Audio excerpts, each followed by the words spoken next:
Wait, no way the CN community post was actually right. Hey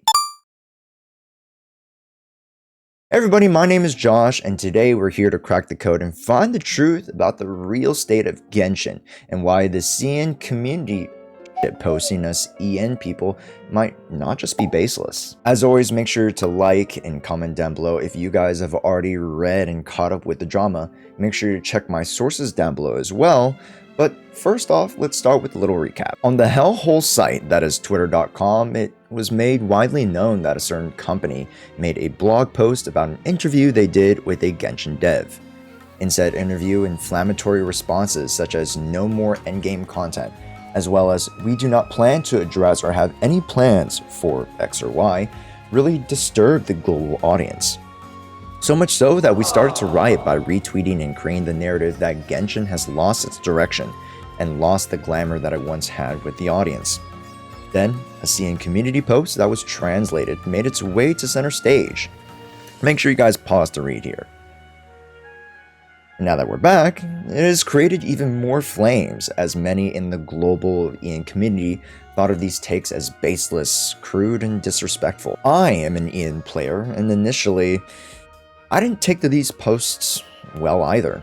But with a little deeper dive, let's actually take a look at some of the statistics surrounding the game and see how this particular narrative actually pans out. First, let's address point numero uno, that Genshin is supposed to be a game in which you play 30 minutes a day and is generally meant for a casual gameplay. You would think, oh Josh, super easy, we can just look up the average amount of time played per day and see what the truth is. Wrong! Let's actually take this discussion over to another stat first, monthly players. As of the recent months, Genshin has recorded a top of around 60 plus million average monthly players. And guess what the amount of daily logins there are? 9 million. There's a stark discrepancy between a monthly player base and an active player base, and these numbers are going to throw off things immensely. Why? Because there are people who log in and binge play with lengthy hours for a small amount of days, then go cold turkey. Then there are those who, like the CN posts are alluding to, play small amounts daily. Let's also take a look at Genshin by region, and we can see that China has a huge grip on the player base at around 30% plus since March 22nd. But that number shouldn't have drastically changed since if we go up to date, we can see that the gain loss of players has drastically decreased, meaning that Genshin is somewhat settled in, although still being able to bring in a few new players. So, now that we understand that Genshin is mainly played by CN, and most likely because of that, dictates the amount of play with them, playing most likely an average of 30 minutes to an hour, what are they doing within that time? Let's actually break it down. If you were to run dailies, that would take an average around 5 to 10 minutes, depending on your efficiency. They're actually quite low, ceiling quests and can be completed quite easily. Then let's account for stamina consumption. Generally, players with in mind will have an average of 160 resin per play session, as per the max amount you can hold. With each run of domain costing around 20, or by using condensed resin to speed up time, domains will generally take at lows of 5 minutes, if you really speed through them, to around even 20 minutes of gameplay. And then factoring in possible other events, overworld exploration, and other weekly chores in the game, you can come out to 1, even 2 hours of gameplay daily. Obviously, these are my generalizations of the time it takes per each labeled task above, but I believe 30 minutes is less than the average amount of time needed to undergo consuming daily content. Whether or not you are at endgame or not, what about these other statements that global Genshin is not as invested as CN or Japan? And to that, they also actually are correct. If you take a look at much of the content that comes from overseas, especially on their main sites like Bilibili, there's just as much content, even more, that they produce over there, which again comes for a good reason as they have a much larger audience in their home country. And as for hardcore players, it would stand that the more you spend in the game, the better performance you'd be able to achieve with those units. So let's take a look and see. It is by no surprise that Japan sits at the top of an average of $100 spent on the game. Then we go to Singapore, Hong Kong, there's China, and US not terribly far behind. So when it comes to overall average money spent, it seems like China and the US have same motivations on average, whereas Japan seems to be more into the game and spends more in their characters, weapons, etc. But the argument does not necessarily stop there. Remember, we must consider the amount of players too, not just the average. So if the US has the same average but with less people, clearly mentioned before, that means the US per person is actually spending more on the game than China, and that means their specific player base is actually a little bit more invested or hardcore, quote unquote. Now comes the argument of why we spend, which is incredibly subjective. In this CN community post, they alluded to the reason of just being that they like the game and they want to support it, and shoving the notion that those who spend in the US just want their units to perform in higher endgame content. And as unfortunate as that sounds, CN is correct, partially. When it comes to the narrative that we, EN or global players, want more endgame content, there are two things that I'd actually like to address.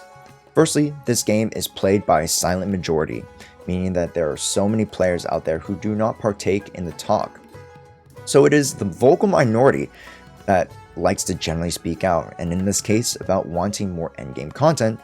So in that vein, yes, CN is correct. However, we must make a distinction between hardcore and endgame content. This is where it gets spicy, folks. Let's take a look at one of the older events, Legend of the Vagabond Sword, arguably one of the more difficult LTMs the game has ever seen. This mode, for more of the casual player base, almost forced you to play in co-op, as the means to actually complete the event entirely was incredibly difficult solo, and only those who had solid weapons, character pools, and artifacts could attempt such. Because of the statistics across this event versus others, Genshin has moved away from this content, most likely for the business reason being that it is not accessible for the wider audience. Why would you create an event that is tailored towards a small minority of higher performing accounts when you can create content for the masses to play? That mainly focuses on story, having smaller minigames, and to their point, this is the direction that Genshin has gone down, and exactly what the Genshin dev in that previous interview has generally confirmed. However, understand that this event is hardcore content, not endgame content. And you may ask, Josh, what are you talking about? Aren't only the people who get to endgame able to clear the event? And to that, I actually say no. You can clearly have higher tiered characters, builds, teams, etc. You have not reached endgame. What the endgame truly is that you have completed most, if not all, of the mainline story and exploration, and are now relegated to running and performing repeatable content. The few repeatable content in the game consists of dailies, weekly commissions, domains, overworld collecting and farming, and, of course, the Spiral Abyss. Once finishing the main permanent quests, events, etc., this realistically is all Genshin players have. But instead of expanding vertically and going higher, inducing power creep, Genshin should be expanding horizontally by just providing more game modes that are repeatable in scope, alongside the likes of domains and Spiral Abyss. So in summation, yes, Genshin should not be trying to cater towards a hardcore audience, but that does not mean we can't get more daily, weekly, or monthly content into the game. Say, raids is a really good example, but that's a whole other conversation for another time. And finally, the comment about endgame content, leaks, etc. I personally believe to be false, much like how they think we generalize and misinterpret the actuality that is the state of the game. The small minority of those who like leaks, theory crafting, endgame content, etc. are not a monolith. With that concludes my overall findings about the real numbers and what the real truth is about Genshin. Understandably, those in the Genshin EN community might not necessarily agree. However, if we're trying to be as objective as possible, we need to understand that we consist of a smaller player base and bankroll for Hoyoverse. Maybe in the US we don't necessarily know as much about mobile games, as realistically the mobile audience is majoritively overseas, especially in Asia. But at the end of the day, these generalizations and these forced narratives only seem to divide us. For the most part, CN and EN communities are not that much different, and we actually enjoy the same things about the game. But this conversation is important to the matter of fact that maybe we as a vocal EN minority don't know as much as we think we do, and what we actually truly want from the game. But we'll save that for another time. Thanks for watching. If you guys found this conversation to be insightful, make sure you guys like and subscribe to the channel. Also, make sure you guys comment down below about your insight on the matter as we try to further these conversations. I also stream live on Twitch and have these conversations about drama and such on the daily, so make sure you guys come check out my community and live streams. And with that, I do need to go edit my Nilo polls, so see you guys in the next video. Josh out.